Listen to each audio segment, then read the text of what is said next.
Hey guys, it's Danny. Alrighty, today we're gonna discuss about orchid names, specifically the funny names. Now it is a known fact that many orchids have names we cannot really pronounce. Most of them are Latin names, but these are the species.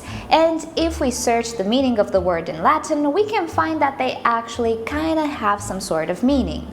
However, in modern times, naming orchids has become quite an inventive process. So today we're gonna mention a few orchids that, at least to me, have some seriously hilarious names. Let's start with actually a very popular orchid, the Phalaenopsis super stupid. Taking a look in the RHS register, we can see that this particular hybrid is 100% legit. It actually bears this name. Now, judging by the pictures on the internet, this is a very pretty looking orchid, and I can only imagine what went through the creator's mind. Oh my goodness, I have created something so super stupid? Is it just me, or it actually doesn't make any type of sense? Now maybe the name refers to the process of creation. Maybe the hybridizer did not expect such an outcome. However, when you know you will enter history in a way or another, maybe it would be best to take a moment, go on a trip, clear your mind of issues and problems, and maybe come up with a worthy name for the orchid you're actually naming, and you're forcing everybody else to refer to it as whatever crosses your mind. Next up, we have a Cattleya orchid bearing the name Elizabeth off. Now, it's not uncommon for orchids to be named after people. We have the Bulbophyllum Elizabeth and Buckleberry. As far as we know, maybe Mrs. Elizabeth was a wonderful woman, so she deserves to have an orchid bearing her name. However, at the sound of Elizabeth off, I can only imagine that this Elizabeth person was not a really zen person to be around with, and you might be tempted to think of ways to shut her off. Now, I did a little bit of research, and apparently there is no Elizabeth on. But then again, it might refer to a baby or a dog. This next orchid is what I would deem wish list worthy. It is a beautiful red Cattleya with a white lip. This is a truly unique orchid with a very interesting name. It would appear she is entitled Sophrolelio Cattleya Carlos E. Ospina, variety What the. So pretty much sounds okay until the what the part. Now I can only imagine that the creator of this orchid was incredibly surprised by his creation. But maybe it has to do with the fact that he hybridized a purple Cattleya with a yellow Cattleya and got a red one. Or maybe the whole lot of seedlings ended up white, except this one, which ended up red, prompting the creator to immediately exclaim, "What the?" Seriously though, I really want this Cattleya, but I'm afraid that currently there aren't many of these around. The Oncidium family also has his fair share of funny candidates. One of the recent ones that I had a conversation with Anna with was the beautiful Odontonia Pacific Paranoia. Most of us who look at this flower are tempted to think, oh my, what a beautiful and elegant flower. Well, it would appear the creator had some sort of nightmares, or in any case, a pretty strong reaction to his creation. Paranoia might sound good in a name, but if you know the meaning of the word, it's not actually very pleasant.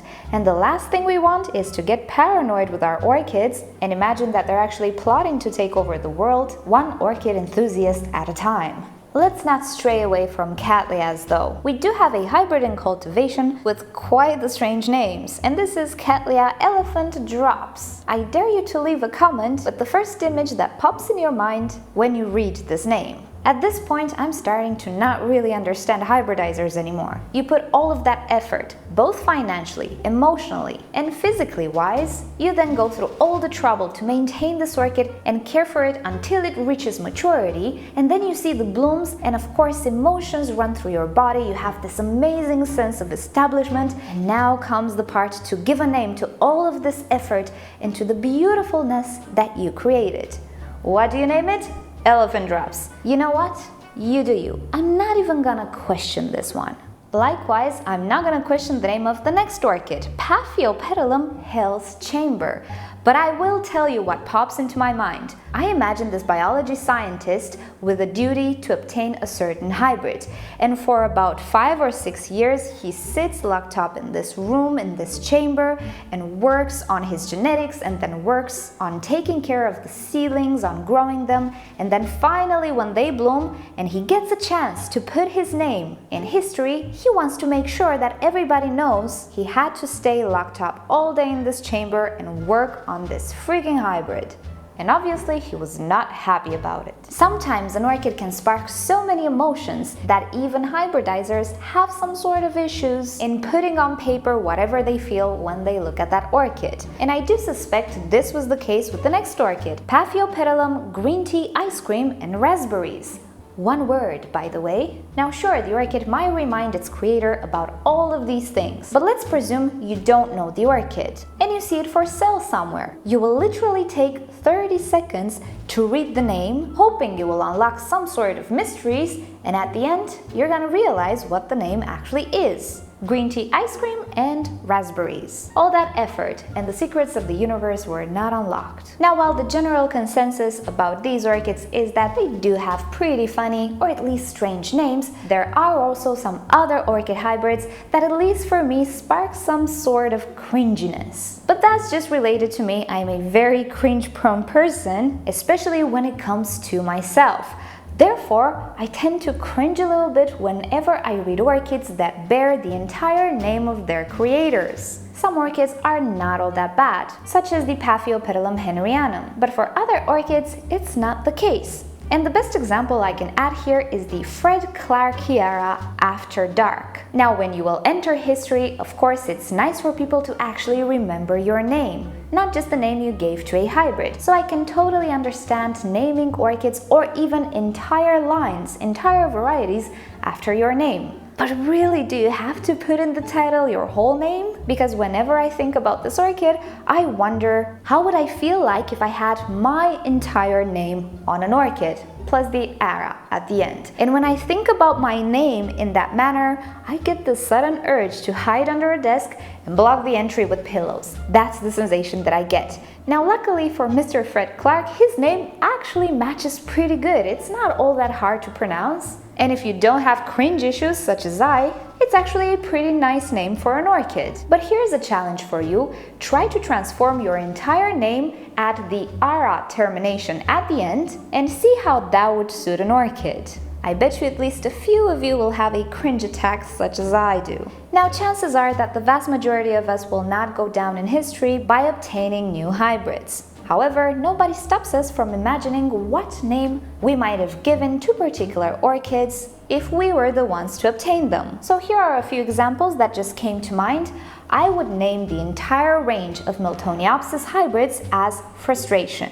And then to distinguish among each other, I would go by color code. In this way, we can have Miltoniopsis pink frustration, or white frustration, or burgundy frustration. And for the ones that have patterns, we can call them cascade frustration or pointy petals frustration. Anyway, in the frustration line. If I was the one to create the beautiful Nellie Eiler, I would have probably done a much worse job on her name. I think I would have called her Oncidopsis Lucky You're Pretty. When it comes to Zygopedilums, I think I would have been the worst. I would name them Zygopedilum Victim. And then to distinguish varieties, I would simply add numbers. Victim number 1, victim number 2, all the way up to the thousands perhaps. And lastly, I would definitely want to name a Masdevallia, particularly the Ignea. And I would transform her name into Masdevallia You Think You Can, But You Cannot. And there you go. I think my names are much better suited for these orchids, don't you think? Now, what I'd like to know is what you would actually name some of the orchids that you find could use a name change. I am sure we all have some frustrations with particular orchids which can spark really funny names. So leave me a comment down below with the orchids you would want to rename and how would you name them. Alrighty guys, thank you so much for watching this video. I hope you found it amusing. And you know the drill, if you did enjoy it, please give it a thumbs up, a share would be wonderful. And if you'd like to stay up to date and watch more orchid videos from me, simply subscribe to my channel. I post on a regular basis. And also don't forget to turn on notifications so you never miss a video. And with that said, I'll see you all next time. Bye! Speaking about the Oncidopsis Lucky You're Pretty, this is how my Nellie Eiler bloomed in the middle of summer. If you remember, this Nellie Eiler was completely red, but this is actually quite normal for this orchid. The more the temperatures are intermediate to low, the more the flowers will be red as well. And in the opposite way, if the temperatures are pretty high, the flowers have a high chance to get this white tessellation, which personally I am not a fan of, but other people might be, and maybe this trait is actually quite interesting for some.